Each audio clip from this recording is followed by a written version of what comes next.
Hello and welcome to the For Pete's Sake podcast. I'm David O'Connor with eXp Realty. And I'm Alex Blancombe with eXp Realty. And today we're going to be taking you through the February 2023 Peterborough City Market Stats. We also got our tip of the month, or deal of the month, a news segment called Mortgage Corner. And we also got some other news. And most importantly, if you've been paying attention, Alex lost a few bets in the last little while. And he's got to eat some donuts on air. So stay tuned for that. Yeah, today's the day.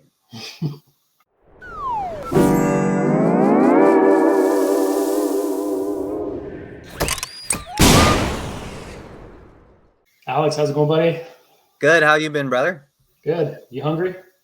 Yeah, getting there. It's getting close to dinner. So, yeah, definitely getting a little hungry. Yeah. You ready for your donuts?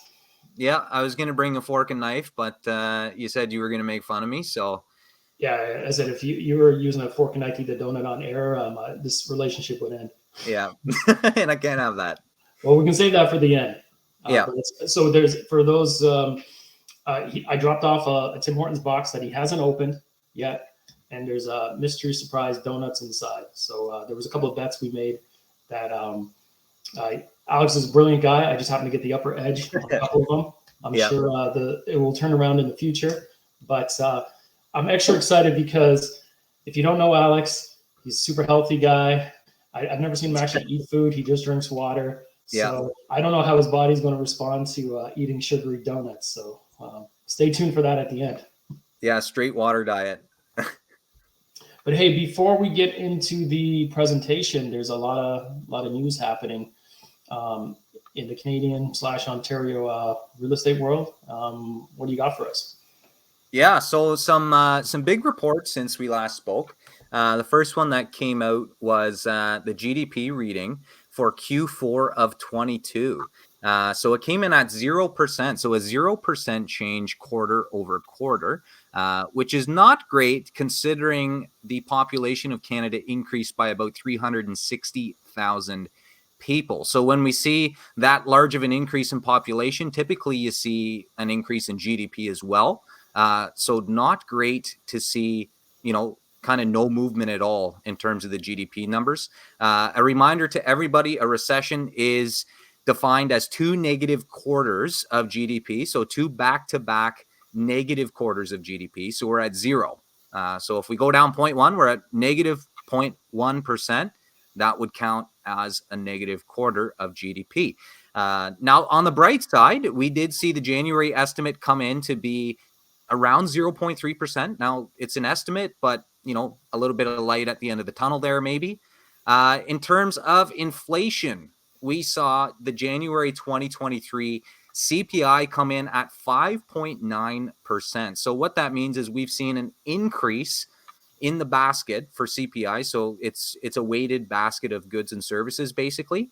And it's gone up 5.9% since last January. Now, we peaked at 8.1% in June of 2022. And yes, so these are year over year changes. So it's comparing June 2022 to June 2021, and it's an 8.1% increase in terms of the CPI basket.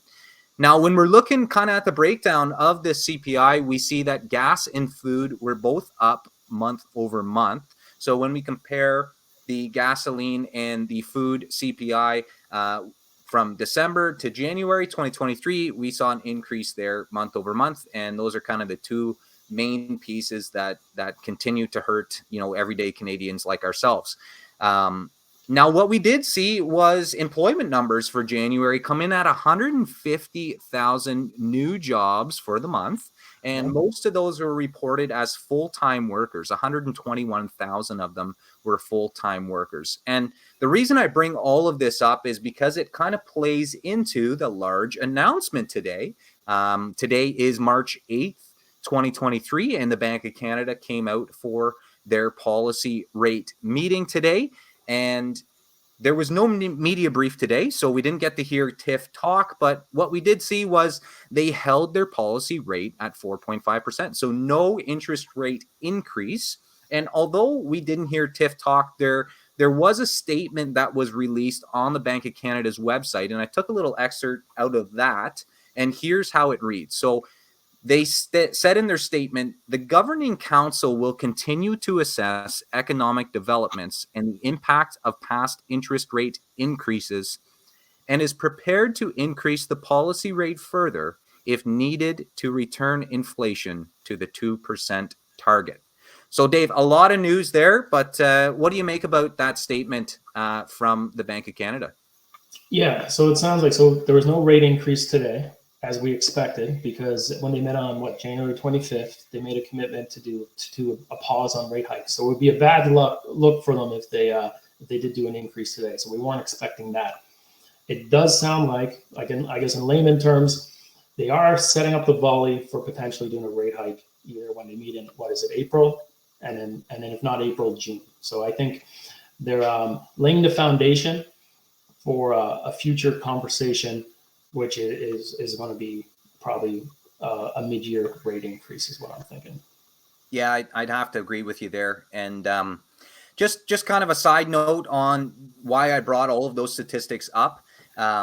All of these things that happen on a macro level in terms of what's happening with Canada, in terms of CPI, in terms of job numbers, in terms of GDP, all of this impacts real estate. The Bank of Canada, it impacts buyer sentiment. And as we know, the market is dictated by interactions between buyers and sellers.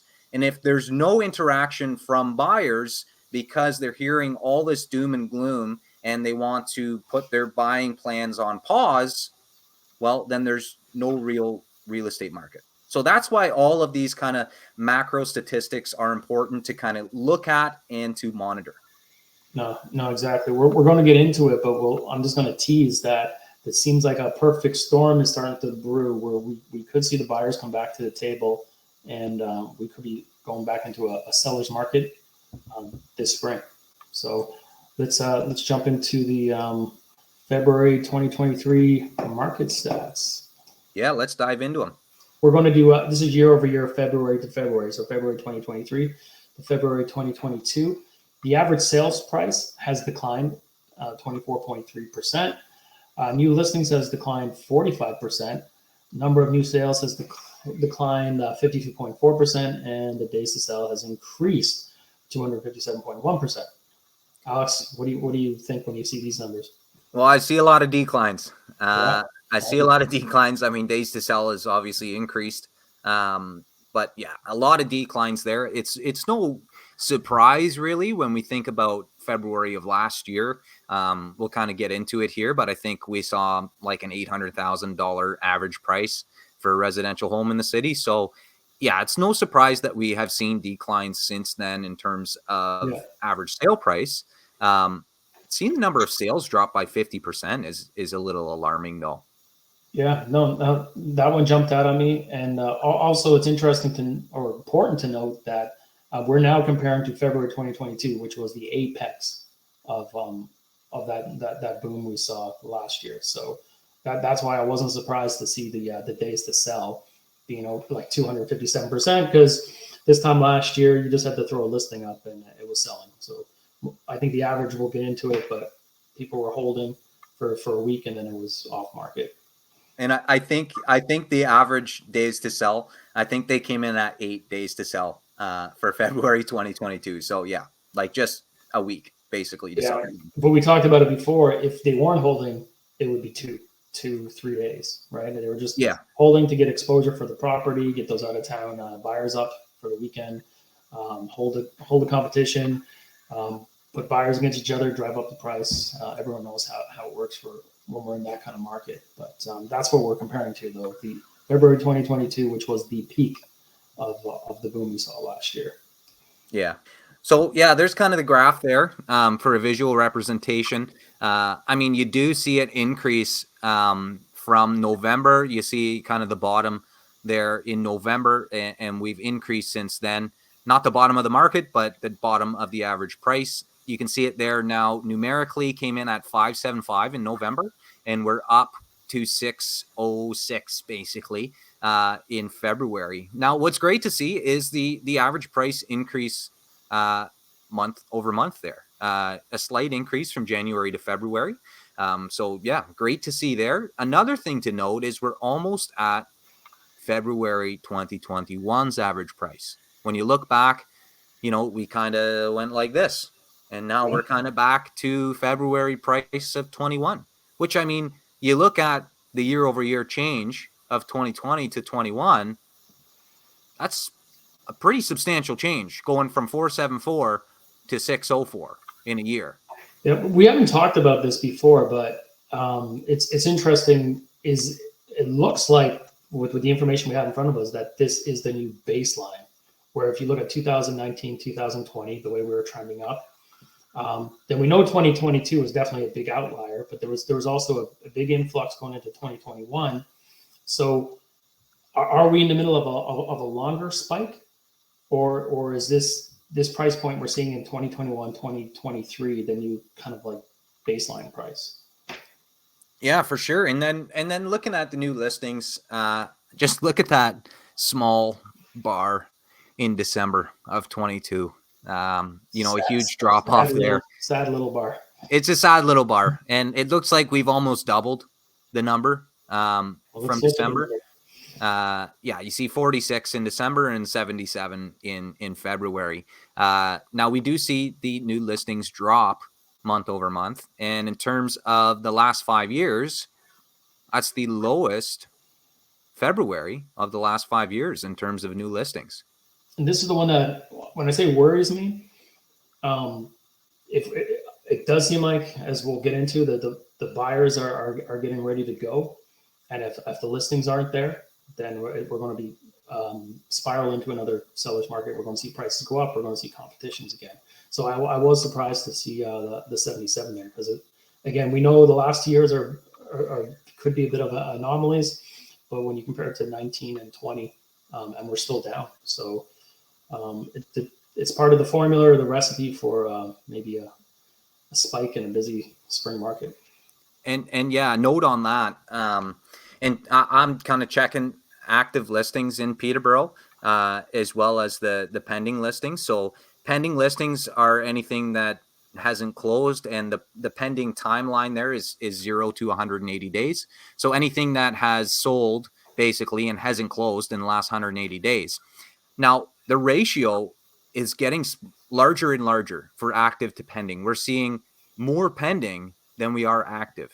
And that is scary to track that day over day and see that the number of active listings compared to the pending listings, they've decreased. And we're seeing no inventory on the market, and buyers are scooping up these homes quickly. Yeah. We were talking about this. The best way to explain it is, because there's more sales than new listings coming, but we haven't felt it yet because there's the existing inventory. Yeah. But what's happening is the market is starting to eat up that inventory, but we don't notice it yet in the numbers. And it's the reason why we haven't spun into a seller's market officially. But I'm saying these are the warning signs that as soon as we eat through that inventory and then there's more sales than listings, then as I said, we're in for a medium to like potentially heavy buyer's market this spring. Yeah. And number of sales, you see a slight decline there month over month. Again, this was one of the shocking ones to see only 50 sales in a February. I mean, look at those last 5 years. You got 2019 is the lowest at 69. But 50 sales in a February, look at what it was last year at 105. It's tough to see the 50 sales, and it's gone down month over month. You look at December, which felt so slow, and there were 45 sales. Yeah, and we were talking offline how this number could be skewed a bit because, say, last year, for example, there wasn't a lot of successful bids that had conditions in place. Right. So right. if they had, so this 50, there could be homes that are sold conditionally in February that won't firm up till March. Right. So you're not seeing those in these numbers. That's why I think the March numbers, when we do the next episode, are going to be huge. I think we're seeing all the signs, but I think when we see the March numbers, I wouldn't be surprised if we're officially, spring's going to kick off and we're going to be officially in the seller's market. Yeah. And now the active listings to number of sales there. So active listings are green and sales are blue. So we can see the number of active listings are almost double the amount of sales. So it looks like close to 100 active listings. And as we know, there were 50 sales for the month of February. Yeah, and you see it is the green, like the active listens is trending down a little bit. And I do think in the next couple of months, we're going to see those numbers being or the bars of pretty similar heights, or these numbers being pretty similar. Yeah, so looking at it here, kind of year over year, active listings in February of 22. Remember, this was the peak of the market. We saw 67 active listings. We've got 97 in 23. Number of sales, we had 105 sales in February. Compare that to active listings of 67, and you can see a bit of a skewed ratio there. And then we've got 50 sales. So the ratio is almost flipped. We almost see double the amount of sales as active listings last February, and it's flipped this February where we see almost double the number of active listings as we do sales. Yeah, and I do think we're going to see those numbers balance out a little bit in the next few months. Look at my favorite is look at November, 51 sales, 146 active listings. Yeah. Or better yet, September of 22, 164 active listings and 66 sales. And then in terms of days to sell, look at the graph there. We saw a downtick month over month, which is a huge bonus for sellers. It looks like we're around that 25 mark. Yep, so 25 exactly. And I lied in the intro. The number of days to sell in February of 22 was actually 7 days, not 8 days. So how nuts is that? 7 days to sell your home. Again, we were chatting. That's mostly from the hold. We're not seeing that as frequently now. Sometimes we'll see a 24-hour irrevocable, which can sometimes encourage bidding. But we're seeing, we're not seeing a lot of properties hold these days. Well, what another indicator to pay attention to is just that month over month drop. So that 34 in January to 25 in February. That's a good point. Yeah, we'll be into the teens most likely in March, and then if we get back into a little bit of holding, I don't think we're going to go into a market like last year. I think we're in for a more traditional spring market. Yeah. At the beginning of the spring, usually there's less inventory than there are buyers, and then if it is a traditional spring market, you could see a little bit more inventory later in the spring, and those numbers. Days to sell start to go up again. But I do anticipate this number to go down at least for March, April. And it's cool to see the average days to sell there. I think it was from 2019 and 2020. For February, they were 24 and 25. So we're right on par with 2019 and 2020. It's just those last 2 years, 22 and 21, where we saw 8 and 7 days to sell, which is nuts. Yeah. And then, we got months of inventory, so a slight uptick there, where we're almost at 2.5. I would say it's maybe 2.4-ish in terms of month of inventory. So this doesn't track the decimal, but I'd say it's 2.4, maybe up from 2.2 last month. An uptick there in months of inventory. Yeah, and I know we talk about this every podcast, but is it under 3 or is it under 4 is considered a seller's market? I think it's under 3. Yeah, I think it's under 3, and then 3 to kind of 5, 6 is balanced, and then you've got anything over 5, 6 is kind of a buyer's market. Yeah, so we're sitting still in a seller's market, as we talked about with the news today. It's going to have buyers feeling a lot better. I don't want to spoil the mortgage corner that's coming up, but there's a lot of big indicators too that buyers are getting fully equipped for this spring market. Here you go, buddy. The new segment. Yeah, so we got a fun new segment here, and we're looking at Mortgage Corner from a site called rates.ca, and this is a public website. They released a public piece of news about their website in January, at the end of January, kind of what's going on and what they're seeing in terms of mortgage apps and renewals and refinance. So that's kind of what's going on with this graph. But there were a couple of key points that I wanted to highlight from their article. So month over month, we saw renewals up 107% and purchase quotes up 92%.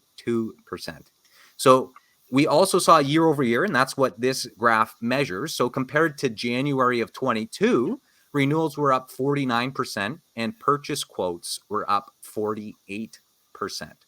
So now the renewals side of things there at 49%, it's not really surprising as rates have likely climbed since these borrowers had their initial mortgage and now their term is coming due and they're looking to shop around for a lower rate than what's going on maybe with their current lender.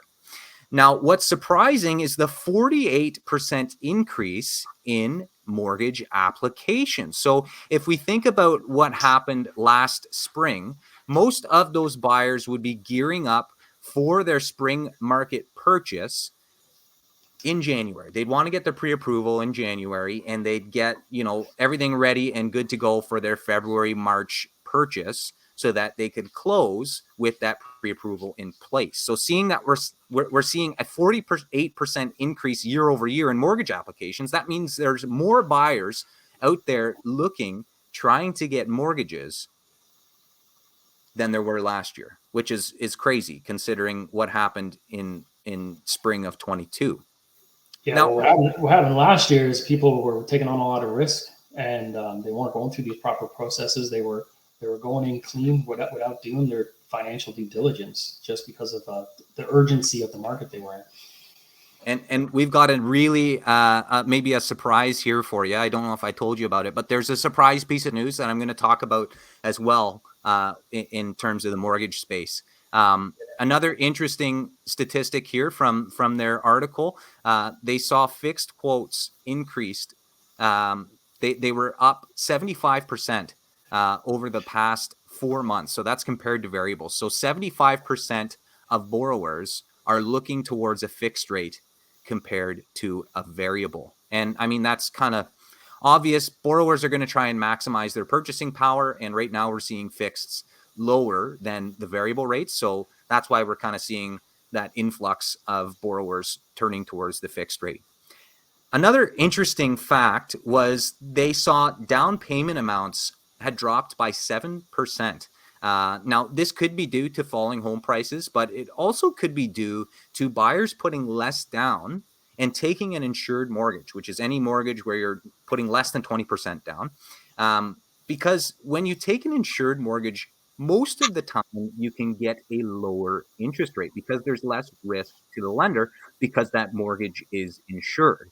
Now, although they are taking a lower interest rate and they're putting less down, sometimes they can get their monthly payment to be lower, even though they have to pay for that cost of mortgage insurance. But what's great is that mortgage insurance cost is actually spread throughout the term. So if you're taking a 5-year fixed rate mortgage, you actually pay that insurance and it's spread throughout those 5 years.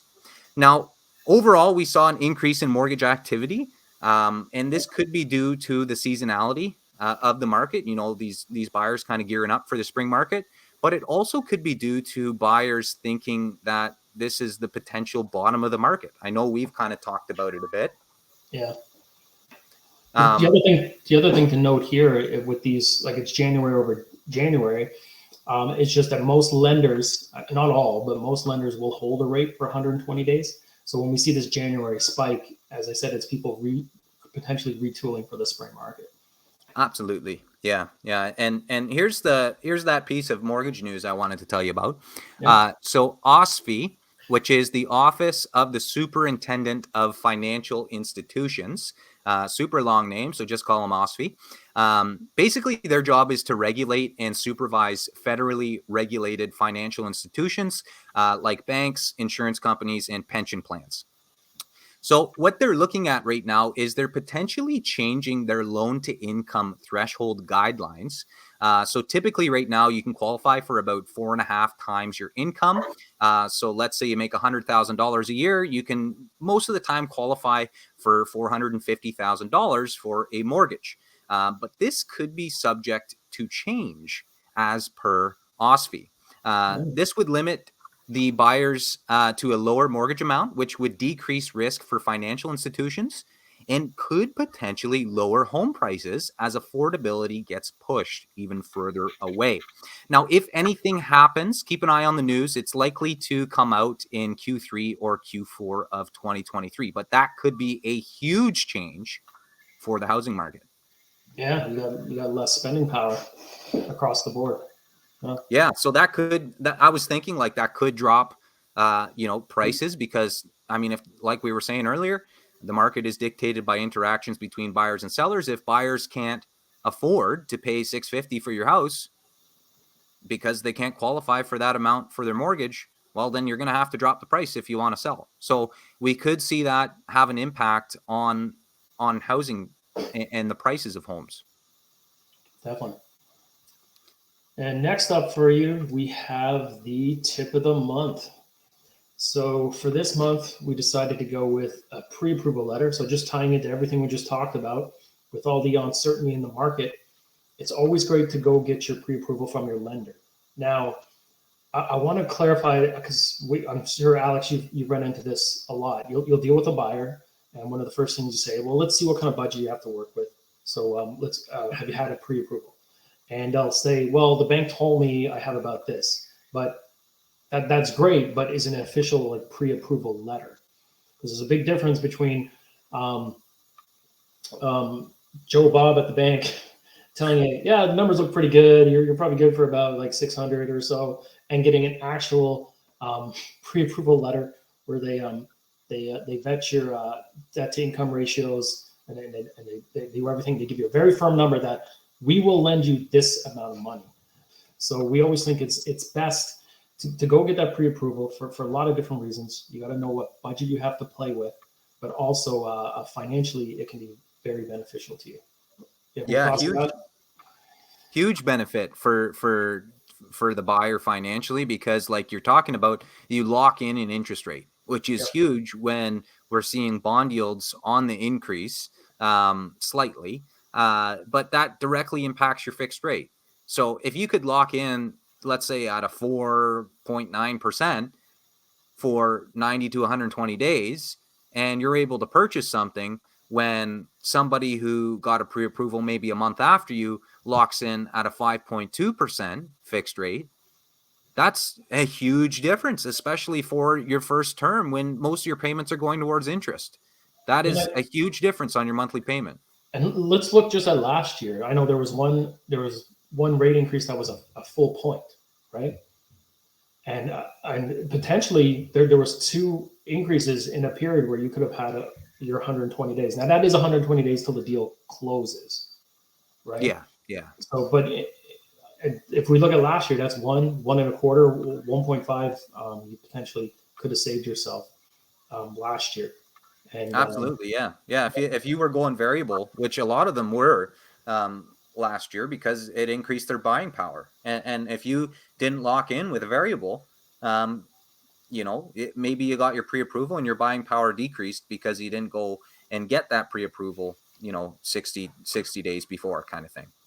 Yeah, and maybe you're a buyer and maybe you're not sure if the time is right, but why not go in, get your pre-approval letter? You can always renew it, every so many months, just in case that perfect property materializes and it's time to go. It's kind of like we talked about a couple of podcasts ago. I think my tip of the month was be ready. And on the buyer side, this is one of the ways you can be ready, is have your pre-approval in place, ideally before you start looking. But you never know. Circumstances change, and maybe you didn't think you were going to be moving quick. But yeah, this is a good way to be prepared. And a huge benefit, again, for the buyer is when you're doing an offer for a seller, it shows that you have the financial ability to purchase their house. Yeah. And then I've had buyers that were comfortable sharing that information, and it makes the seller feel a lot better. And when you're in competition too, it helps for sure. It's definitely could be an advantage for you. And now we got for you the deal of the month. Alex, let us know about the deal of the month.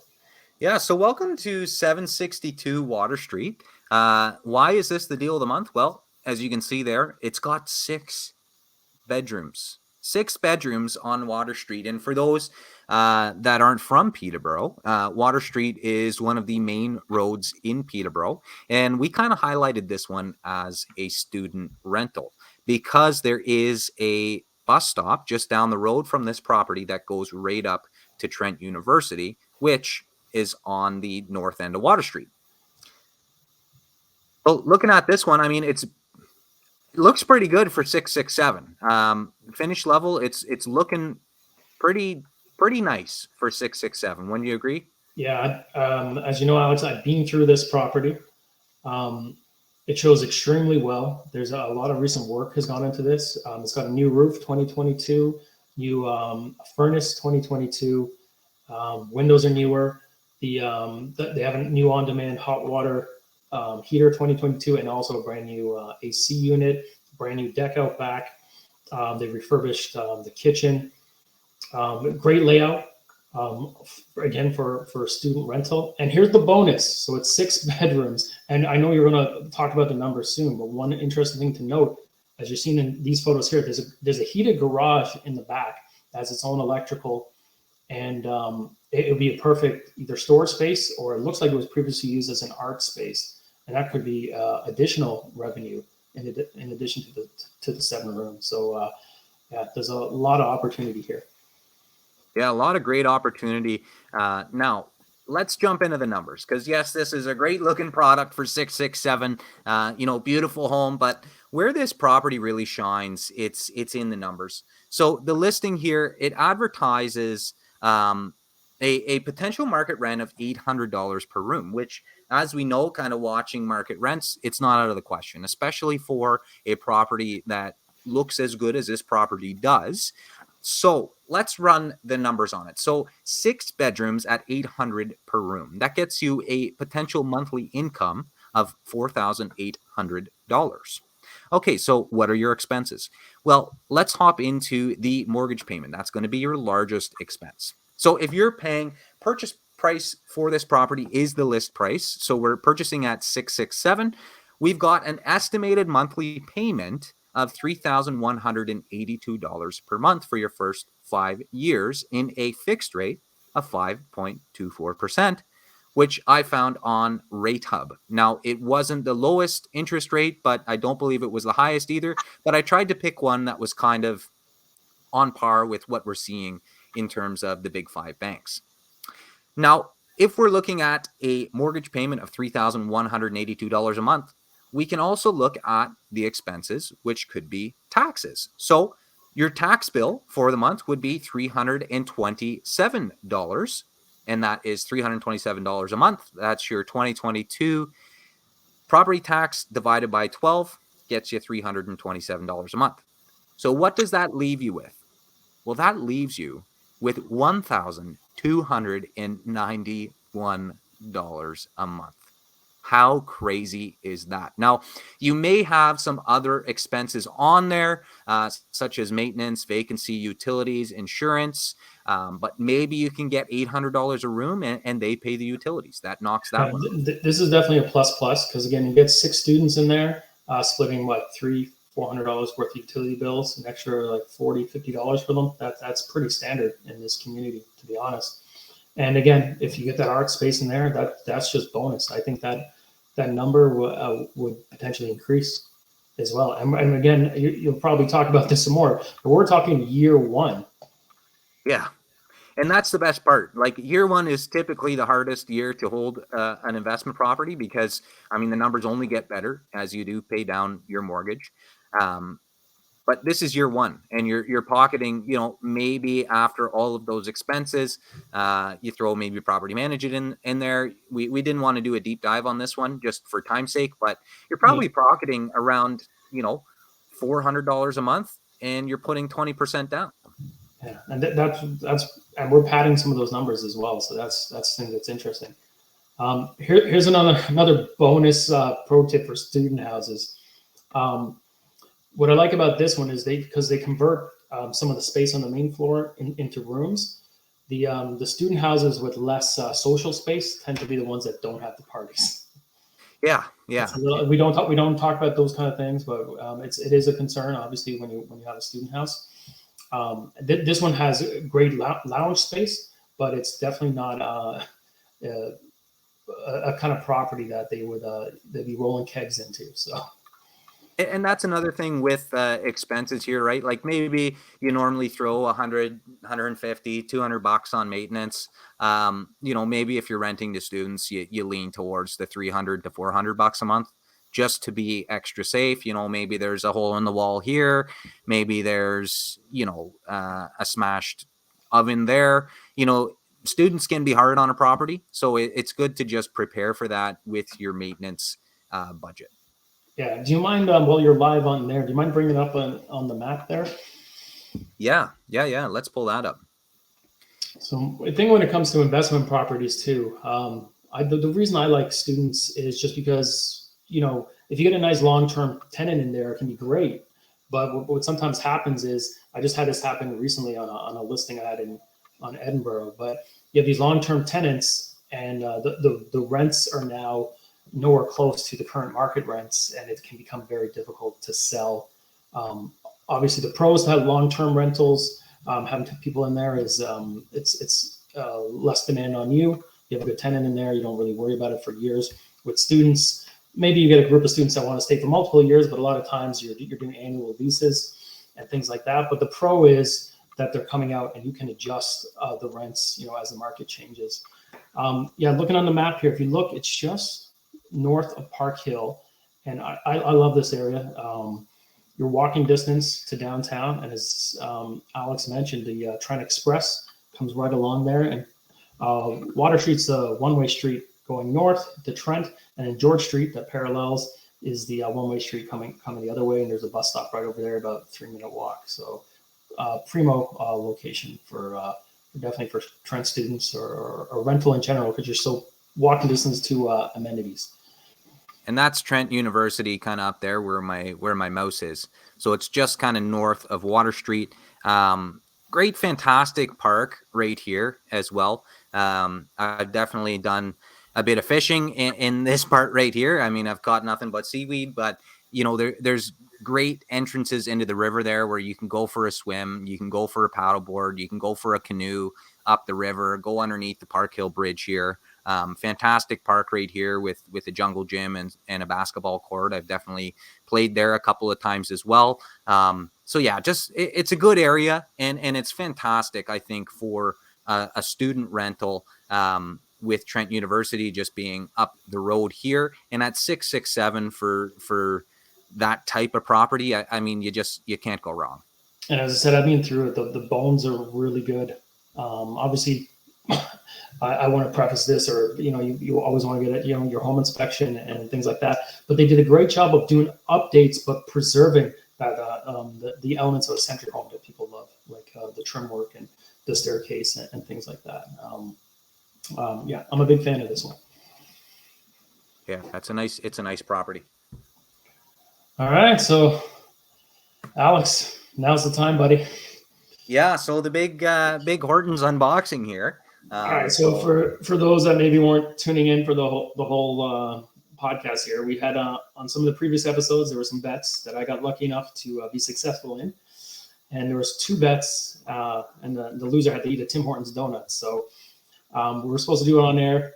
A couple of listeners, I didn't think people were paying that much attention, but reached out and they're like, "When's Alex going to eat his donuts?" So now's the time. So if you undo the box there, I'll let you know what you're dealing with. Yeah, so today's the day. I haven't looked inside the box yet, so let's see what we're working with here. So you got a chocolate glaze, and I let you off easy. We got a Timbit, but it's a birthday cake. Now, yeah, the original plan was I was going to surgically put the birthday cake inside in the hole, right? That was my creative side, but as you can see, with all the glaze and stuff, that didn't really work out. So you got a chocolate glaze and a birthday cake Timbit to deal with. Well, I'm fired up here. Thanks for the donut. It's a big change from my water diet. So yeah, I appreciate it. Here's first bite. And let's see how Alex's body responds to having sugar for the first time in probably a decade. Yeah, I'm gonna be up all night. You're going to be texting or calling me with podcast ideas at 1 a.m. tonight. Yeah. What do you think? Could you get into this donut intake? It's worth losing the bet for. I'll tell you that. I mean, it's a free donut. We got to come up with a new bet for next month. Yeah, so when you were thinking, I know we have the lingering bet about where the market's going to end this year that we did in the year in review, so we still have that one pending. Let's do a fun one here that everyone can kind of do. Average price. I'm thinking average price in March is $640 to $650. Wow, that's a jump. Yeah, I think we're seeing $640 to $650. It went up about, I don't know, roughly about 5. I think you could be right, but if you want to do it as easy as the 140 and I'll go under. No way. You got to do. Well, actually, yeah, let's do that. Yeah, because that gives you. If it's above 640, I win. If it's below 640, you win. All right, and that's easier. Then we have a winner every time. I don't feel good about this one, but can I pick my donut? No. What I'm gonna do is get a chocolate glazed donut and a birthday cake Timbit, and I'm gonna put it inside. If only that's what you've got in store for you next month. There you go. I'm looking forward to it. All right, brother. Alex, again, thanks for all the work you put into this, putting everything together. Appreciate that. I appreciate you. If you go into sugar ketosis, call me, call a friend. We're here for you. But thanks again, man. And I'll catch you on the next one. Are you gonna appreciate it, brother. Thanks for the donut. Thanks for your time and your insight. Appreciate you as well. And and here's the sign off, folks. Until next time. That's all, folks. Take care.